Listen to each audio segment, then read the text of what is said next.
I dreamed a dream in time gone by,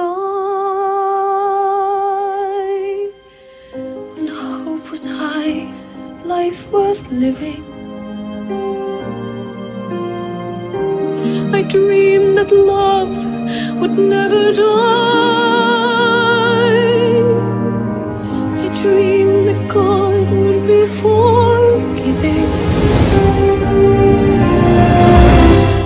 Hey guys, Lucas here again for another movie review. Today it's for my pretty early review of the new, highly anticipated musical Les Miserables, which is adapted from the novel of the same name, which is also adapted from the very famous musical play of the same name, which is now adapted to the film, which is directed by Tom Hooper and stars Hugh Jackman, Russell Crowe, Anne Hathaway, and the list just goes on pretty much forever. I'm sure most of you probably know the story for this movie. It's basically about Hugh Jackman's character, Jean Desjardins, who is a criminal who's put in prison under the management of Jean Valjean, if I'm remembering that right, from Russell Crowe's character. And he is put in prison for a long time for stealing a thing of bread. I know, pretty harsh. He eventually escapes and is put doesn't escape, he's tried to escape before, but he's eventually let off, and then he kind of goes on this path of being a good person, but unfortunately he misses his parole, and Russell Crowe hunts him down, and then there's a lot of other things like the French Revolution and a lot of these other stories that intertwine. Now, if you guys know me, you know that I pretty much hate musicals. I mean, I love music. I got a guitar hanging up right here. I love playing music. I love listening to music. But musicals, most of the time, I'd rather just watch, like, The View for 2 hours. Actually, no one deserves that. You get my point. I mean, some of the movies I've reviewed this year and the worst have been musicals, such as Rock of Ages, which is actually my favorite musical play live of all time, and then Joyful Noise. I don't know if you want to call it a musical. You could call it shit, because that's what it is, but that was also awful as well. Going into this one, I did not know that they pretty much sang for the whole movie. You know, most musicals, they talk, they have a song, they talk, they have a song. This one, it's singing while talking. It's very odd, and I'll get back to that later, but let's talk about the few positives in this, because for a musical, I actually kind of enjoyed this one. I think the acting by everyone's pretty incredible.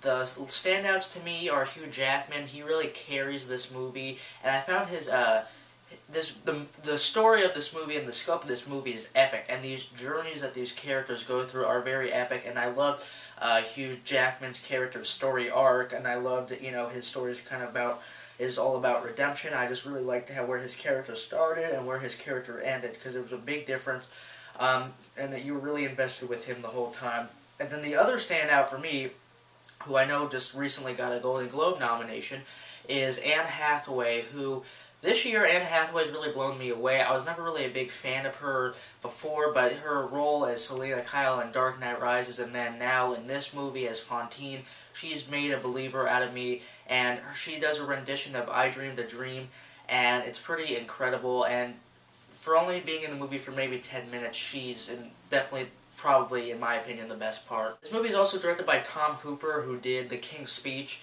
and I never saw that movie, but he does a very good job in this movie, especially pacing-wise, because this movie is, I think, about 2.5 hours or more, and each character has room to breathe, each storyline doesn't feel rushed, and it just handled really well, and the movie does get repetitive and kind of boring near the end, but that's not really because of his fault, and I'll also get to that later. But I thought pacing-wise, it was done really well. I thought all the actors did a solid job, and the film does have a very nice production value. That being said, this is one of the better musicals I've seen, but there's still a lot of things that prevent me from really liking it a lot.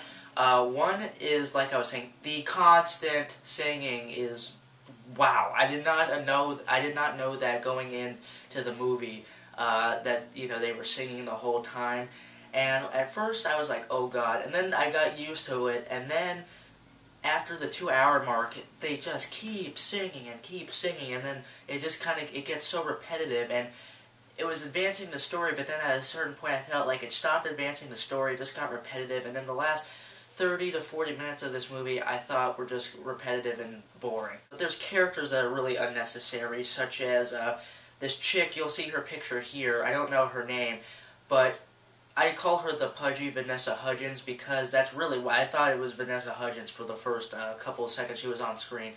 Sorry, High School Musical fans. But her character, she was fine. She was a really good singer. Her character literally goes nowhere in the movie. And I wasn't a big fan of the storyline that involved her and two other characters. I thought that was one of the more uninteresting storylines. I like Russell Crowe in this movie. But I don't think Russell Crowe can sing. I like him in the movie, don't think he can sing. And I liked his character too. He's a bad guy, but you can see where he's coming from at the same time. And that's always kind of helpful in a villain. If you're a fan of musicals, this is as epic as they get, and I can definitely see the amount of work and craft that went into this movie. I think the movie is paced, for the most part, really well. I think all the acting is incredible, especially by Hugh Jackman and Anne Hathaway. And if you don't like that I Dreamed the Dream song that Anne Hathaway sings, whether you like musicals or not, I think it will move you in some way. But, like I said, the constant singing and the pacing and some of the characters that really go nowhere, I'm going to give this a 3-star rating out of 5, and that's pretty high for a musical. I was thinking I was either going to love this movie or I was going to hate it, and unfortunately, while I didn't love it, I actually thought it was better than it could have been way worse, I'll just say, than it was. That's my review of Les Miserables. Please subscribe if you like this. You'll be also seeing a review for This Is 40 soon, another early review, and then also expect reviews for Zero Dark 30 and Django Unchained in the next couple of weeks. So once again, please subscribe, click the like button, and I'll see you guys later. So different from this hell I'm